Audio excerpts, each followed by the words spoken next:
बाद शमशाबाद सनातन का नया अध्याय लिखने जा रहा है। इस समय हमारी मौजूदगी थाना शमशाबाद के जारौली गुफाधाम आश्रम टीले पर है, जिसे अवधूत संत लोकेशानंद जी महाराज का स्थान माना जाता है। अवधूत संत लोकेशानंद जी महाराज यहाँ पर करीब 8 वर्षों से तपस्या कर रहे हैं और जन कल्याणकारी योजनाओं को अपने जन जन तक सनातन की बात पहुँचाने के लिए लगातार प्रयासरत है। आगामी 1 दिसंबर से 15 दिसंबर तक यहाँ पर मेरे पीछे जो आप 12 मंदिर विग्रह देख पा रहे हैं, इनकी प्राण प्रतिष्ठा के साथ साथ 14 मंदिर हैं, जिनमें 9 देवियाँ और अन्य विग्रह की देव प्रतिष्ठा के साथ सहस्त्र चंडी महायज्ञ होने जा रहा है। इस समय हमारे साथ मौजूद हैं प्रधान यज्ञपति और पूर्व विधायक फतेहाबाद जितेंद्र वर्मा जी। जितेंद्र वर्मा जी से विस्तार से बात करेंगे और जानेंगे कि शमशाबाद जो सनातन का नया अध्याय लिख रहा है, इसमें क्या खास रहेगा, क्योंकि लोगों के बीच एक यह मत बताया जा रहा है कि सूबे के मुखिया योगी आदित्यनाथ 1 से 15 तारीख के बीच कभी भी जारौली टीले पर पहुंच सकते हैं। साथ ही साथ चारों शंकराचार्य के साथ देश भर से अनेक ऋषि तपस्वी संत जो सनातन की रथ यात्रा में अपनी भागीदारी करते हैं, उनका भी पहुंचना यहां पर मुमकिन माना जा रहा है। प्रधान यज्ञपति जितेंद्र वर्मा जी से विस्तार से चर्चा करते हैं। विधायक जी या प्रधान यज्ञपति, क्या कहकर आपसे आज बात की जाए, क्योंकि एक नई जिम्मेदारी आपको मिलने जा रही है। देखिए, कहीं ना कहीं जब ईश्वरी कृपा होती है, पूर्वजों का आशीर्वाद होता है और तमाम जनमानस का आशीर्वाद और सहयोग होता है, तब ऐसे पूर्ण काम के लिए ही आदमी बढ़ता है। और निश्चित रूप से मैं कह सकता हूँ, ये जो जारौली टीले की पावन पवित्र भूमि है, इस पर आने से ही एक ऊर्जा का नया संचार होता है। और हमारे हिंदू धर्म जो है, सनातन का पूरा धर्म है, ये हमारी आज की नहीं, बहुत प्राचीन परंपरा है। हमारे ऋषियों मुनियों ने जो किया था, बीच में को व्यवस्था वो लुप्त होती जा रही थी, लेकिन मैं धन्यवाद नहीं दे सकता। मैं बहुत नादान सा प्राणी हूँ, लेकिन आभार जरूर प्रकट कर सकता हूँ। मैं आदरणीय संत श्री पूजनीय लोकेशानंद जी का आभार प्रकट करता हूँ पूरे जनमानस की तरफ से, कि निश्चित रूप से उन्होंने यहाँ इस पावन पवित्र भूमि पे जो हमारे उनसे भी पुराने जो यहाँ पे कहीं ना कहीं इस भूमि से जुड़े हुए हमारे साधु संत ऋषि मुनि रहे हैं, उन्हीं की प्रेरणा से उन्होंने तमाम इस आश्रम पे काम कराए हैं। चाहे गरीब कन्याओं की शादी रही हो, चाहे भागवत रही हो, चाहे संत प्रवचन रहे हों। पुनः सनातनम की जो हमारी 4 ध्वजाएं हैं, 4 खम्भ हैं, चारों शंकराचार्यों को पधारना ही अपने आप में एक अनंत अनुभूति का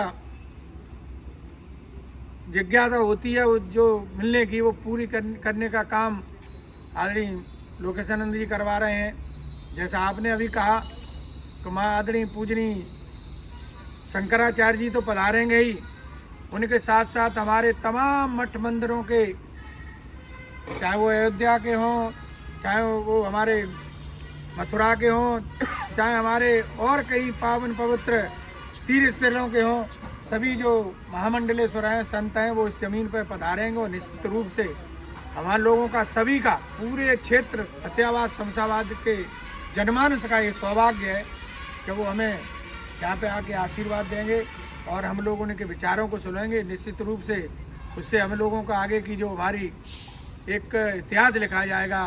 कभी हमारे भी आने वाली पीढ़ी कहेगी, हमारी आने वाली पीढ़ी भी ये सोचेगी, हमारी आने वाली पीढ़ी भी जागरूक होगी। इसीलिए कार्यक्रम का आयोजन यहाँ पे कराया जा रहा है। जैसा आपने अभी कहा माननीय मुख्यमंत्री जी के बारे में, माननीय मुख्यमंत्री जी भी पधारेंगे, क्योंकि वो स्वयं में अपने आप में संत हैं, उनका आशीर्वाद भी हम लोगों को मिलेगा। तारीख निश्चित हुई है विधायक जी? तारीख लगभग निश्चित है, प्रोटोकॉल आने वाला है। जिस तरीके से बारी बारी से शंकराचार्यों का आ रहा है, लेकिन एक साथ मुझे लगता है यहाँ पे जितने लोग आएंगे, उतनी व्यवस्था को देखते हुए प्रशासन अपने सुझाव और तरीके से, चूँकि काफ़ी जनमानस रहेगा, एक प्रशासन का भी हमारा पूरा सहयोग है, सहयोग मिल रहा है। वो अलग अलग डेटों की तरीके से ही वो होगा। एक दिन दोनों शंकराचार्य का हो गया है, आदरणीय पूज्यपाद शंकराचार्य जी का, तो प्रशासन ने कह दिया है कि आप एक डेट में सभी को मत करना, धीरे धीरे करके एक एक करके, तो वो भी व्यवस्था बनी रहेगी।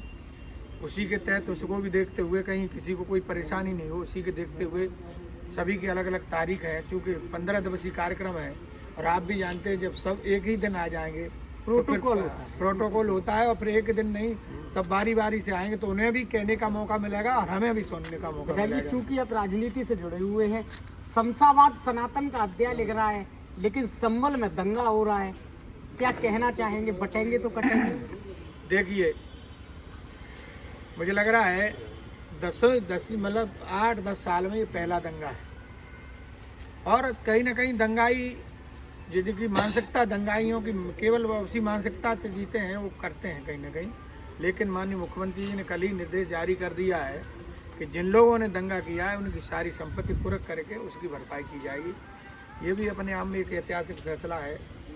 बाकी मुख्यमंत्रियों रहे हैं बहुत, मैं किसी की भलाई बुराई नहीं करना चाहता, लेकिन जो आदरणीय हमारे योगी जी का जो निर्णय है माननीय मुख्यमंत्री जी का वो सटीक रहता है और गरीब जनमानसों को कैसे लाभ मिले इसका वो तो तत्कालीन फैसला लेके उसे फैसला नहीं लेते कागजों में, उसको लागू भी करा देते। कुछ विशेष लोग, मैं उनका सार्वजनिक नाम नहीं करना चाहूँगा, वो लोग कहते हैं कि तुष्टीकरण की राजनीति है। क्या तुष्टीकरण की राजनीति इस सनातन के अध्याय में देखने को मिलेगी या उन्हें आमंत्रित किया जाएगा? देखिए, राजनीति में लोग राजनीति की तरीके से करते हैं, जहाँ राजनीतिक लाभ होता है उसी तरीके से करते हैं। लेकिन माननीय मुख्यमंत्री जी बेधड़क होकर कहते हैं कि जो गलत करेगा वो जेल में जाएगा और जिन्होंने किया है वो जेल गए भी हैं। मुझे लगता है सनातन को जितना मजबूत मेरी अपनी ज़िंदगी में मैंने देखा है, जितना आदरणीय मुख्यमंत्री जी ने हम लोगों को संरक्षित किया है, सुरक्षित किया है, वो पूर्व में किसी मुख्यमंत्री ने किया नहीं। विशेषकर हमारे सनातनियों के लिए गर्व की बात है। कहाँ हम लोग अपने जो कामर लेने के लिए जाते थे उस समय लोग दंगा करते थे, लोग कामर को खंडित कर देते थे, वो लोग अब कहीं दिखाई नहीं देते हैं। और वही लोग अब जब कामर लेने के लिए जाते हैं तो उन्हें पुष्प वर्षा होती है, लोगों के लिए गर्म पानी पैर धोने के लिए मिलता है, हमारे लिए गौरव का। शमशाबाद की पावन धरी पर फतेहपुर सीकरी में इससे पहले ऐसा यज्ञ हुआ था, वो 1101 कुंडीय यज्ञ था। ये सहस्त्र चंडी महायज्ञ है। क्या समानताएं हैं? पहली बार चारों शंकराचार्य, पहली बार सनातन के किसी भव्य कार्यक्रम में मुख्यमंत्री का आना, देश भर से मठाधीश और तमाम संतों का जुड़ना, क्या संदेश रहेगा जितेंद्र वर्मा जी का सनातन प्रेमियों के लिए? देखिए, मैं तो यही सभी से आपके चैनल के माध्यम से सभी से हाथ जोड़ के यही प्रार्थना करूंगा कि हमारे क्षेत्रवासियों के लिए बहुत बड़ी गौरव की बात है कि इस पावन पवित्र भूमि जारौली टीला पे इतने महान संत, महान लोग, आदरणीय पूज्यपाद शंकराचार्य जी, पूज्यपाद मुख्यमंत्री जी और तमाम हमारे जो मठ मंदिरों के जो हमारे मंडलेश्वर हैं वो सभी पधारेंगे तो निश्चित रूप से उनसे आने से यहाँ ऊर्जा का संचार होगा और हम लोगों को उस ऊर्जा को ग्रहण करके आगे बढ़ने के लिए जीवन में जो एक कड़ी होती है वो लेनी चाहिए। लोगों में राजनीति को लेकर चर्चा है कि मुख्यमंत्री योगी आदित्यनाथ आ रहे हैं, चारों शंकराचार्य आ रहे हैं। चूँकि शंकराचार्य बीजेपी के खिलाफ रहे थे, योगी आदित्यनाथ बीजेपी के सिपाही कहे जाएं, है ना, तो क्या लग रहा है? क्या देखिए, इस कार्यक्रम को हम लोग राजनीति से नहीं जोड़ सकते।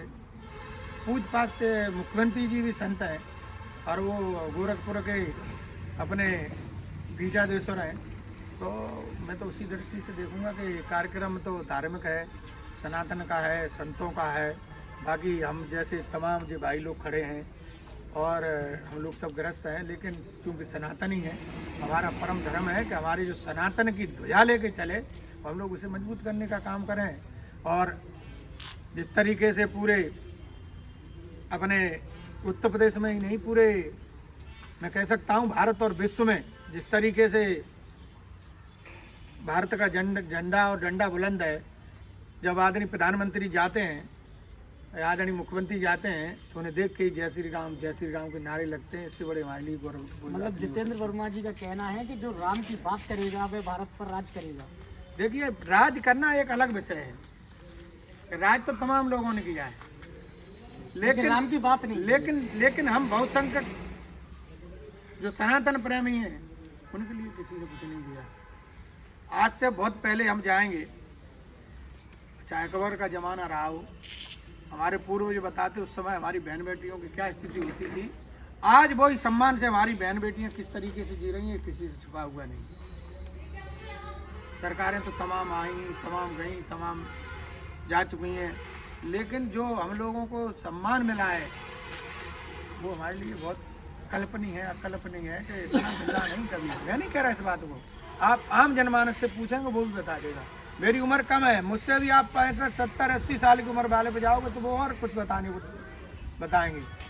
लेकिन मुझे मेरी ज़िंदगी में जो मैंने देखा है वो मैं आपको ईमानदारी के साथ। मोदी सरकार में रामलला टाट से ठाट में आ गए और विपक्ष कह रहा है कि भाजपा इतिहास मिटाने की कोशिश करती है।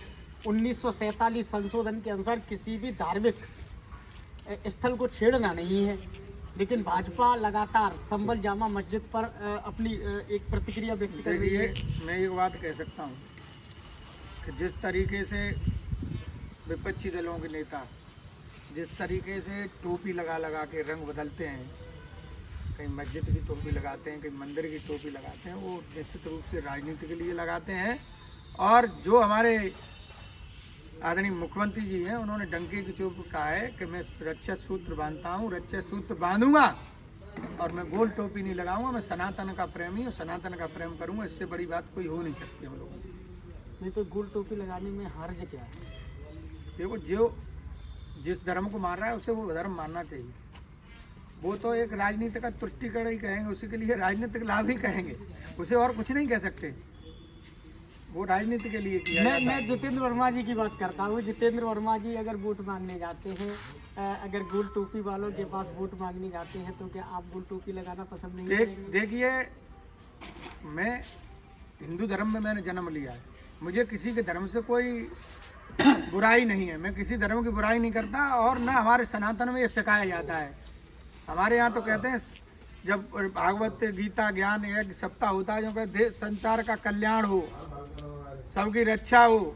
हम किसी के धर्म को खराब नहीं बताते हम, लेकिन अपने धर्म का पालन करते हैं। हम किसी के धर्म पे उंगल भी नहीं उठाते, लेकिन हम अपने धर्म का पालन करते हैं। हम सनातनी हैं, हम हिंदू हैं, हमने हिंदू परिवार में जन्म लिया है और उसी को हम आगे बढ़ाने का काम करते हैं। हमारे साथ में प्रधान यज्ञपति और पूर्व विधायक फतेहाबाद जितेंद्र वर्मा जी थे। जितेंद्र वर्मा जी जो लगातार 1 दिसंबर से 15 दिसंबर तक शमशाबाद जारौली गुफाधाम आश्रम पर होने वाले सहस्त्र चंडी महायज्ञ के प्रधान यज्ञपति भी हैं। इनके द्वारा कहा गया कि हमारे धर्म ने शुरू से हमें मारने का नहीं, जलाने का अधिकार प्राप्त किया है और हम उस अधिकार की ओर अग्रसर रहते हैं। चूँकि सनातन धर्म सदियों वर्ष पुराना है और इसने अनेकों महर्षि, महातपस्वी और ऋषियों की गाथाओं की, पौराणिक कथाओं के अनुसार अपने आप को डाला है। उसी पद्धति पर चलते हुए शमशाबाद 1 दिसंबर से 15 दिसंबर तक सनातन का इतिहास के साथ साथ नया अध्याय भी लिखने जा रहा है। विस्तार से चर्चा के लिए जुड़े रहिए हमारे चैनल के साथ। आपके साथ शेखर पंडित, शमशाबाद। धन्यवाद।